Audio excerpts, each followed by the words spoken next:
Hey guys, it is Rapmark here. So, doing my review of DC League of Super Pets. So, I'm needless to say, when I went into this, I was expecting a kids movie, so I wasn't expecting it to be blockbuster, but I also wasn't expecting the writing to be as just corny and cringy and terrible as it was. Uh, this movie was not like I didn't have high expectations going into it, but somehow they managed to lower them. Again, the writings just seems super lazy, um,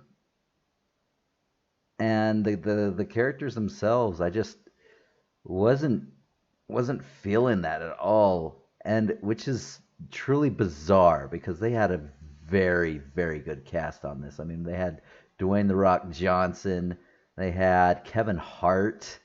Who else we got? We got John Krasinski. Like, oh my gosh, with who played the bad one? Kate McKinnon. Yeah, as Lulu, the hairless hamster,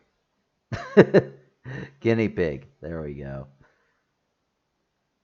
Uh, yeah, like these are the cast itself is very well known, but you don't feel it there. Like, and they have chemistry. These are funny people. These are amazing actors and actresses. But I just, it just felt way.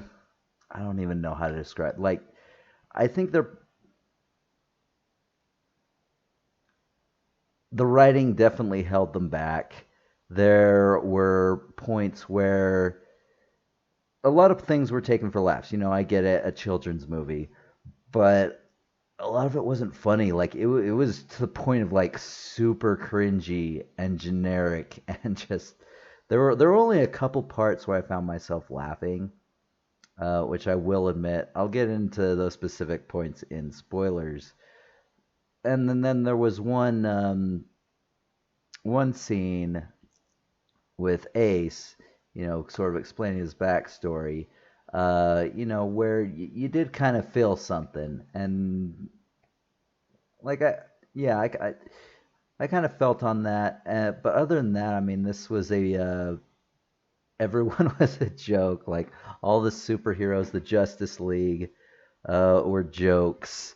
I mean, you have essentially Superman, you have Aquaman, you have Wonder Woman. Let's see, you have Green Lantern, who they chose Jessica Cruz of all Green Lanterns, which I mean, I don't, I don't really understand why. I mean, considering that she is like the sixth Green Lantern on Earth, it's a bit bizarre to me. But okay, there was a lot of things that I found bizarre about this movie. Um, like Cyborg was there, Flash was there. All of them were taken for essentially jokes, which I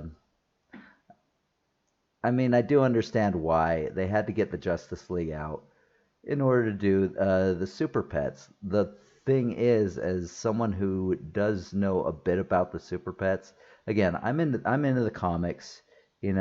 Sometimes when I'm on the spot doing these, it doesn't sound as much like it. Like, but I mean, there's just so much lore, so much richness in here. Uh,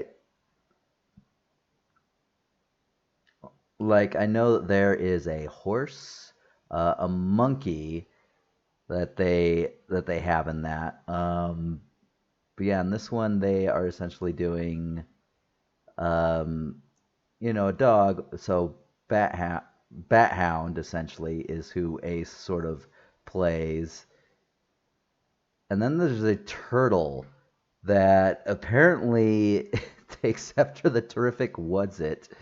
Uh, Nothing like the character in the comics. And I believe that one's a male. This is a female, a very horny female who's as blind as a bat. Uh, it's just, ugh.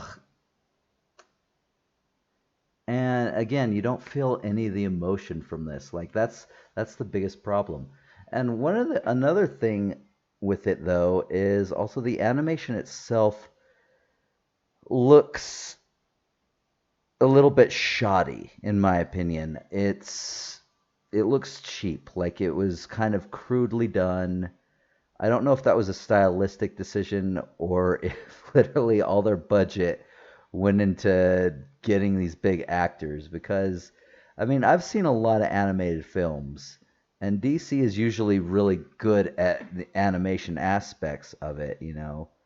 Um, like the hand drawn stuff. Like I remember Batman animated series, Superman animated series, all those. I loved the cartoons 100%.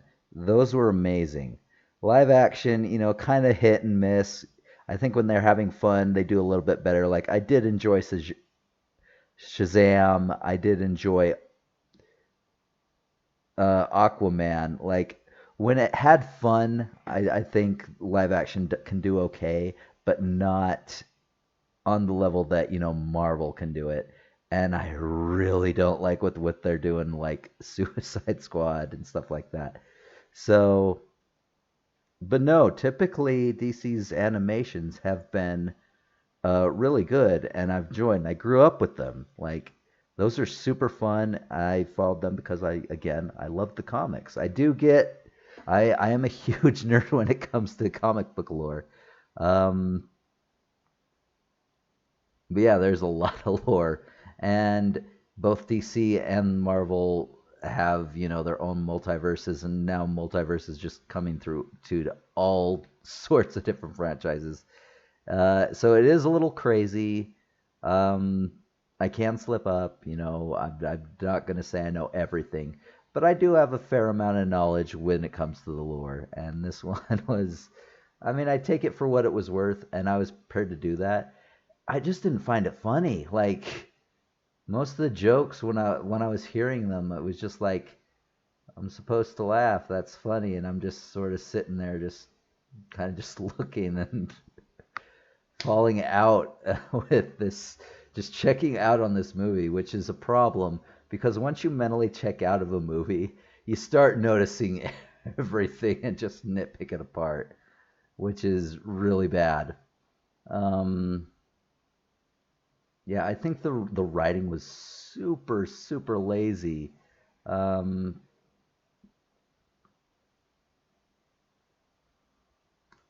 like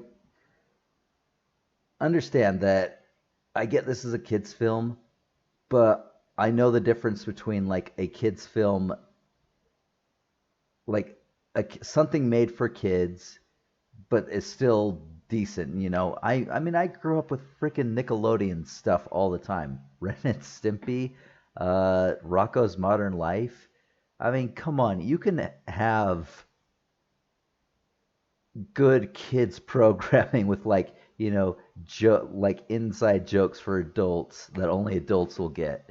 You can have stuff that's entertaining but doesn't condescend its audience, and that's kind of what this movie does.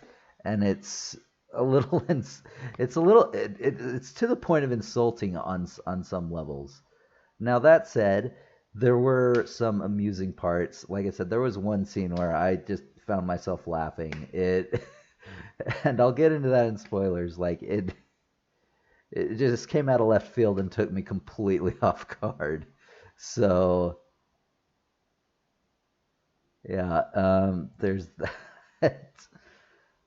I just and then there's two post-credit scenes. One of them, is mid-credit, and the other one you have to wait until all the way at the end.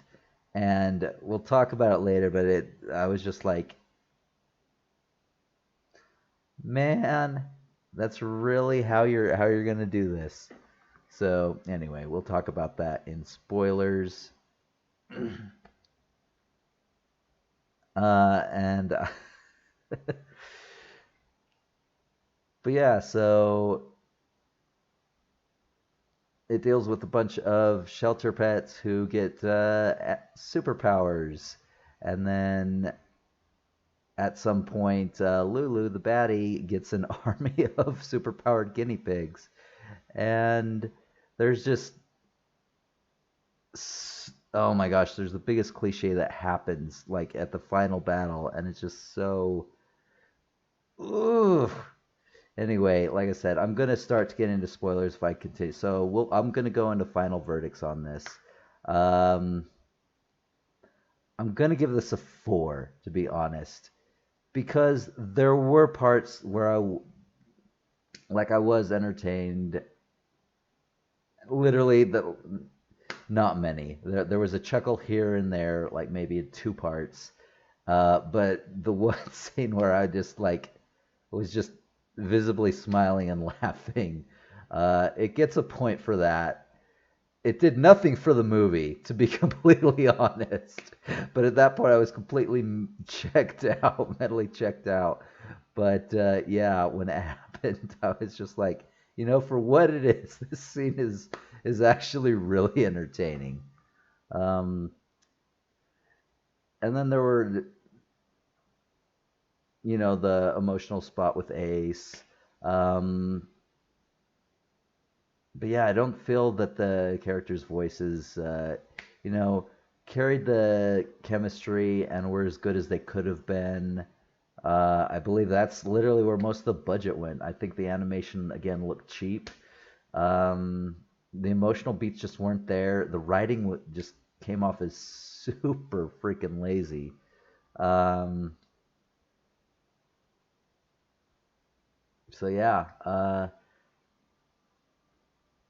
I'd say yeah, four. I think this is below average, and depending on your patience with lazy writing, like well below that. Like I could definitely see a 3, and I was tempted to give it a 3, but I will give credit where credit is due. So I did point out again the one scene that just made me laugh, and I was just like, "Oh my gosh!" So anyway, uh, I think that takes care for this. So I will see you in spoilers in just a moment. I will see you then. See ya.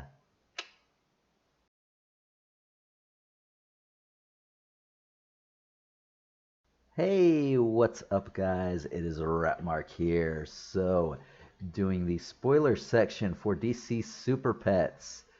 So, one thing. So we start off on Krypton. Um,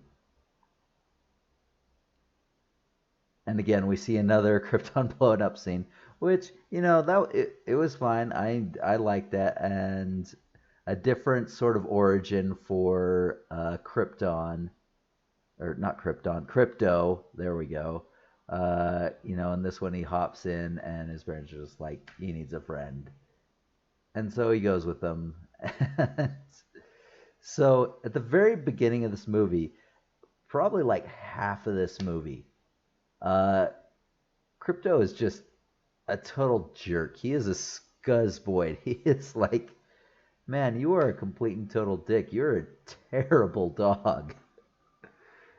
So, he helps fight crime with Superman, and he is currently dating Lois Lane at this point and is preparing to ask her to marry him. Crypto is super jealous. Like at one point, he imagines answering the door and just throwing her out into the ocean. It's just like, easy there, buddy. So they feel that he needs an animal friend, so they go to the rescue, and that's where you meet all the rescues. Ace the boxer who is constantly trying to lick open the latch to escape, and then come to get all the rest of them. We have again, the turtle. What the heck is her name? Merton. And then PB for, which is short for, I guess, pot-bellied pig. Is it? No, PB. Wait, PB. What is that? I don't know. I don't care anyway. Um, you have Chip, so Red Squirrel. You have Lulu, the hairless guinea pig, who is hairless because she was experimented on by Luthor with different types of kryptonite. And yeah, and it's super weird because it was there's certain kryptonites that do different things, like looking it up, like pink kryptonite can change Superman's gender. I believe it's the red one will give him the superpowers of an animal, so a little bit reversed here. Is it red or orange? I'd have to look it up again. I did, yeah, I looked it up earlier, but yeah. And yeah, it was. So they kind of reversed it. So it has no effect on uh, Lex, who captures it. So he's trying to do it to get powers. And instead of, going out into space, using all the technology in his big brain, which, that is what his character is known for, he just sort of grabs it out in the open. And that immediately alerts the Justice League. And he obviously gets beaten up and taken and arrested because he tries to.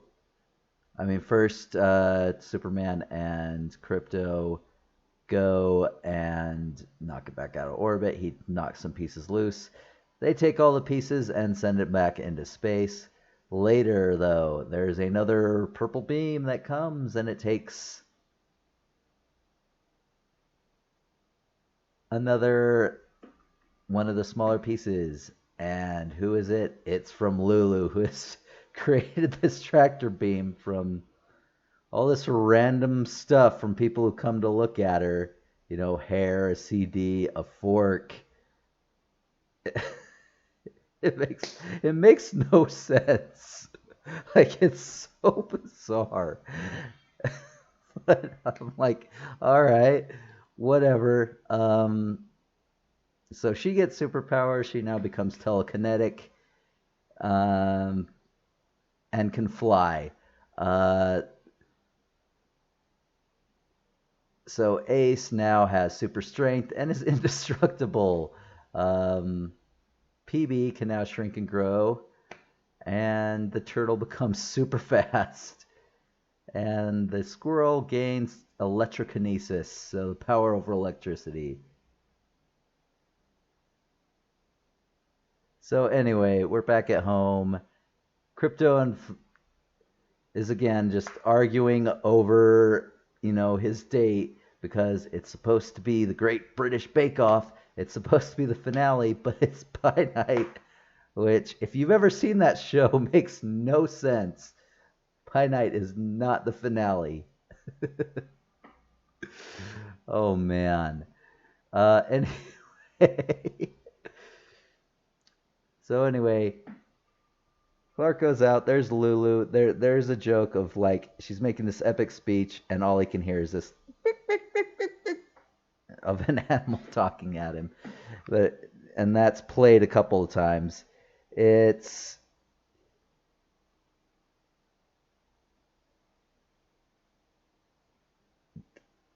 I think it got a chuckle out of me the first time. The second time, I was just like, all right, this just isn't as funny anymore. But anyway, she gets him with kryptonite, just like, here you go, right into his face. He drops down. And Crypto is being a dick in the bedroom, watching and crying and eating. And it's just like, oh man.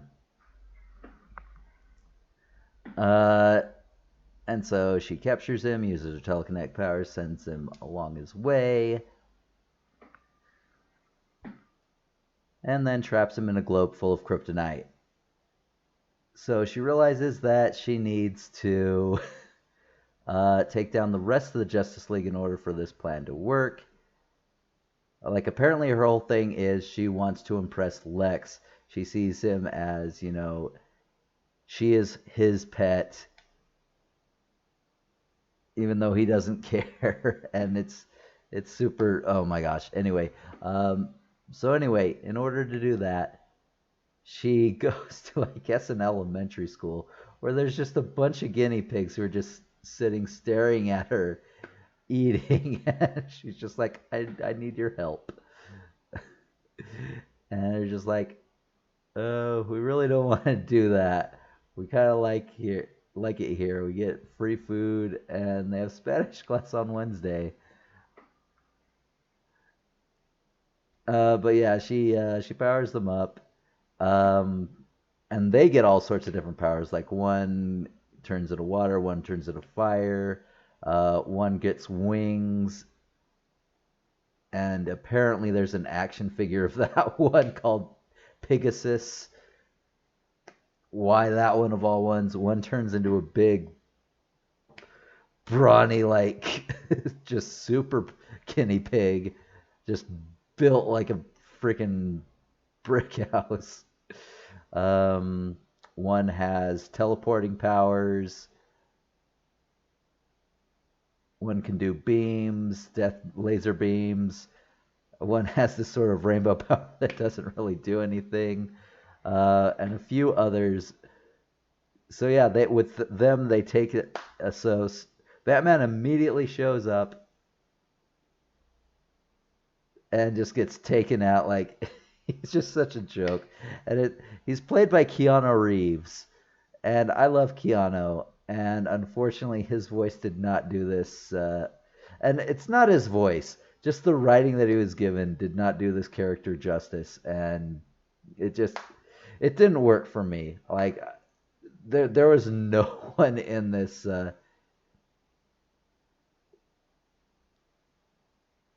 show that I like can say I liked beyond beyond Whiskers, and that's where I'll get into in just a moment. But yeah, I mean, you have John Krasinski as Superman. I thought he was all right, you know. Again, taking all these superheroes as jokes. But yeah, so this army takes out all of them, uh, and it's just sort of like at one point they take um, oh my gosh, what is his name? Cyborg. They take a battery out of him, and it's just like, oh, so that's oh, okay, that's how they're playing that. It's super dumb. Like it's dumb to the point where I'm like it's ridiculous. And so uh so anyway, Crypto tries to save him. So I have to go back a little bit. Crypto tries to save him, but Lulu puts a piece of kryptonite in a piece of cheese, which should kill him, but I guess not. Kids movie, whatever. He becomes weak, and the only way to get rid of it is to pass it through his system. Um, so he tries, and as he looks out, he sees some electricity, which end up to be the shelter pets. Uh, and again, he finds out that Ace lied to these pets about some farm that he's going to take them to when they break out and are free. And he essentially blackmails Ace into having them help him, like, because Crypto's a scumbag. Like, it's so bad. Like what? All right, so that's where she has her guinea pigs. Anyway, so they have to go to Stryker to free Luthor, or she heads to Stryker to free Luthor. The pets try to stop her, but they don't know how to work together. They don't know how to fully uh, use their powers, so they fail at and they have to regroup at the Hall of Justice.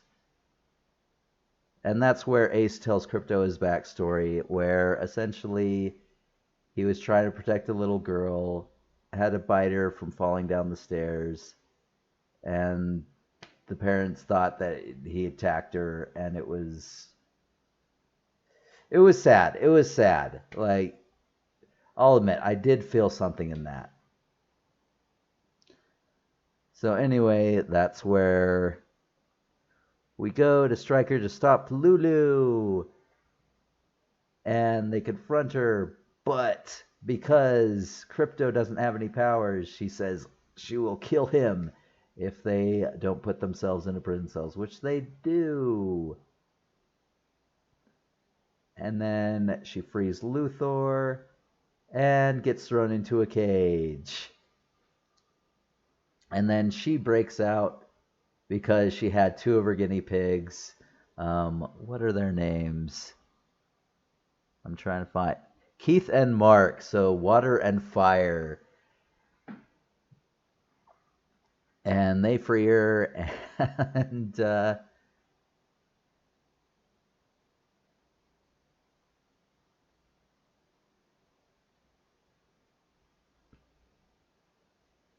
and they break, and she goes and decides to end the Justice League herself. Why Luthor betrays her? She's just like, or he's just like, why am I going to share credit with you? And he's just so dumb. Like, she did everything that he never could do in his entire life. He took down the Justice League, uh, and imprisoned them, and is preparing to kill them, even though it's like just a rocket that will explode once it gets into the atmosphere. I don't know how that understands to kill them, but whatever. Uh, oh, I almost forgot the one scene that I absolutely loved.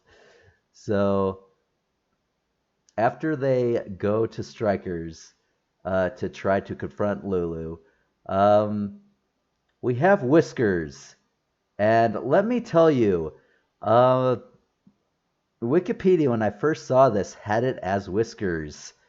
And now they're having it as Streaky the Super Cat, which is never used, and Superwoman is never in this movie. So, I mean, I get that's probably where they got the inspiration from, but I mean, come on, Wiki. Like, don't kid yourself. You can put this in the credit thing, because even in the credits, it has it as Whiskers.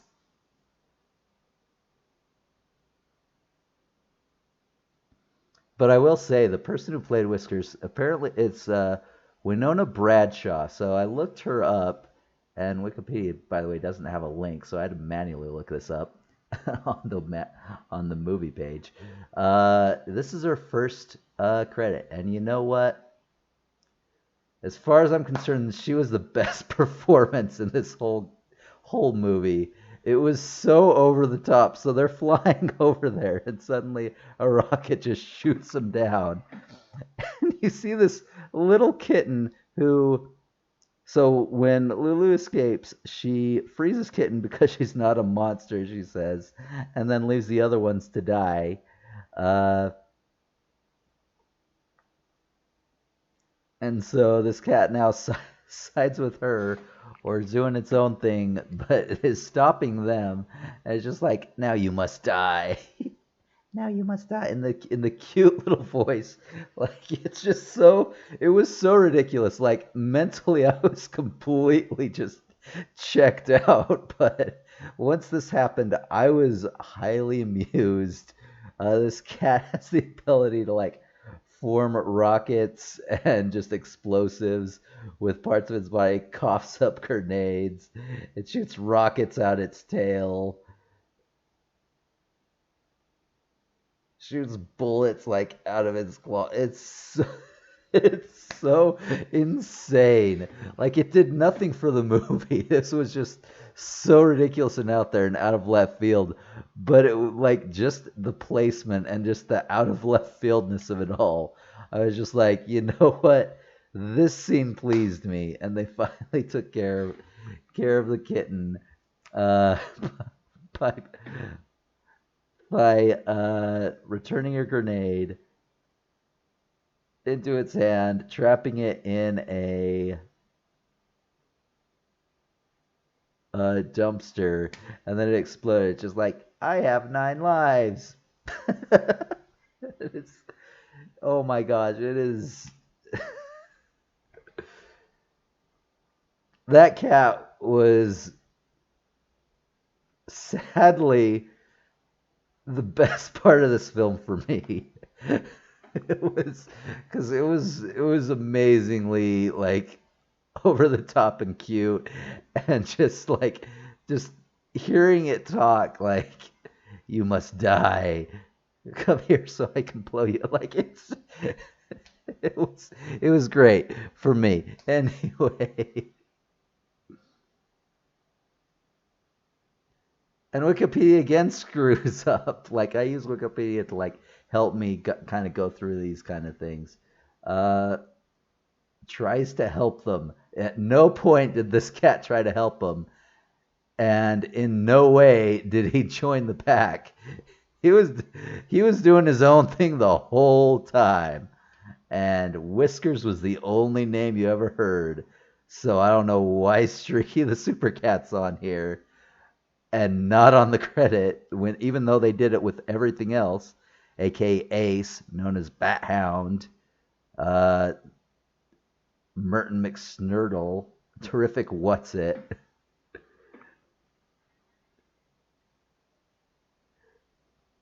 Wikipedia, get your shit together. Anyway, so after she gets out, Crypto manages to get his powers back by pooping, which, if it poops, it's in the cage. It's now exposed outside of him, and it should still make him weak. And not only that, but these cages were apparently supposed to keep in everything except for someone with the strength of Superman. So Ace can't break out, not strong enough. Like PB can't break out, even though she can expand indefinite, like a lot.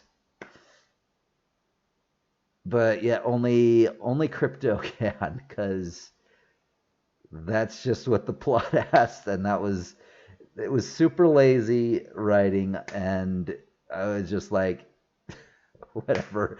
I I I say it only because I have to, because at this point in the movie, I was just like, I don't care. This movie clearly doesn't care, so why should I? It was silly. And with his powers back, he can now easily defeat the guinea pigs, the entire army of guinea pigs, with ease, no effort. These are the keep in mind this is the same army that took out the Justice League. All right, sure. Uh, but then there comes a point where Lulu essentially makes him choose between saving Lois or saving the Justice League. So first of all, how is the Justice? Maybe a couple members would die. Oh, and Lex is up there with him because she finds him and she puts him in a hamster ball. And but no, like they wouldn't all die from an explosion, but whatever. And then they're going off into space on a rocket.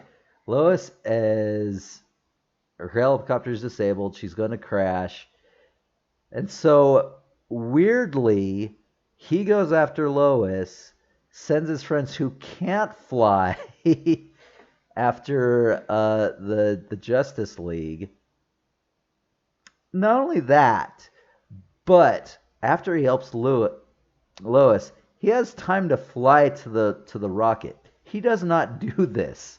Like literally, by the time he saves Lois, which literally takes like a minute, uh, they are still enacting their plan. He had plenty of time. Again, just lazy, bad writing. Ugh. Anyway, so they save they save him. She gets knocked into a building. Her shards of kryptonite sort of shatters. She shatters it more and then puts the pieces into her head, which turns her into a giant badass like monster. She screams and knocks everyone down, and then everyone sort of teams up. You know, oh man, Batman. But Ace eventually teams up with Batman, but man, getting there was stupid. It's just like I work alone, except for Alfred. And wow, what is the cop's name that he works with? Gordon, Jim Gordon. And then just starts listing off all the people he's worked with. And then finally, after like 5 minutes, he's just like, screw it, let's do this. Yeah, just like, whatever, man. PB goes with Wonder Woman's. Merton goes with the Flash. Chip becomes Green Lantern's pet. The sixth Green Lantern from Earth, which I still don't understand, but whatever. So anyway, they attack, but she's too powerful. They can't do anything. And that's when it does the stupidest thing ever. I hate it when kids' movies does this. So it establishes earlier that Crypto has this super special move called the Solar Paw Punch, which destroys any enemy it comes as well as himself. So how, first of all, how is this known? But anyway, moving on. I honestly just don't care. Um, he goes up into the sun, absorbs all its power, and then comes in 30 thousands of miles per hour, hits Lulu, knocks all the kryptonite out of her brain, knocks her out, and I guess white stuff, beams, whatever, are going to kill him. But Ace jumps up and saves him. You know, and then you think about what happened to all the normal people below who weren't blocked by Ace. It's just like, all right, let's just forget they exist. Oh man. So yeah, they all get adopted by their super thing, and then Crypto allows Clark to marry Lois because he's just that kind of dickish. What it, it's whatever. And all the shelter pet, yeah, get adopted. So Lulu gets put into hot dog water by the two hamsters that they'd suffer. And what are their names again? Keith and Mark.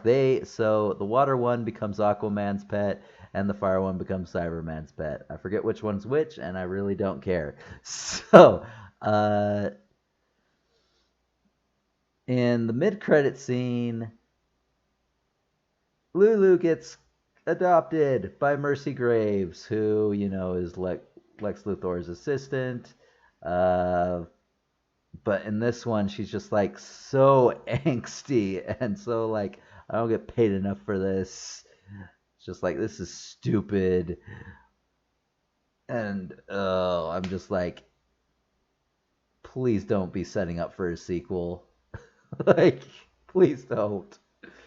This did not go as well as you'd hoped it would. At least for me. If you got something out of this, more power to you, but I mean, this is just horrible. So anyway, they form their own superhero team, and then in the final post-credit scene, you get Spider-Man and Black Adam, who has his own superpower dog, I guess. And he's just like, we're not villains, we're not heroes, we're anti-heroes. We do what we want, we kill people, and it's whatever. And then it's just like, somehow he tricks him to go to Pluto, so he takes Black Adam and he goes to Pluto, and that's the end of it. And I'm just like, whatever. This movie, with the exception of the one scene that I talked about, well, a couple scenes again. A scene, I did feel something, and then the whole Whiskers the cat, like, I was just like, for a standalone scene, this is super entertaining. Everything else of it was just not great. So again, 4 out of 10. Not gonna recommend this one. honestly, wait until it's on streaming even to see your kids. Don't waste your money. Don't waste your time. Don't waste your gas on this. It's not worth it. Anyway, I mean that's the end of it. And I'll see you guys next time. See ya. Wow.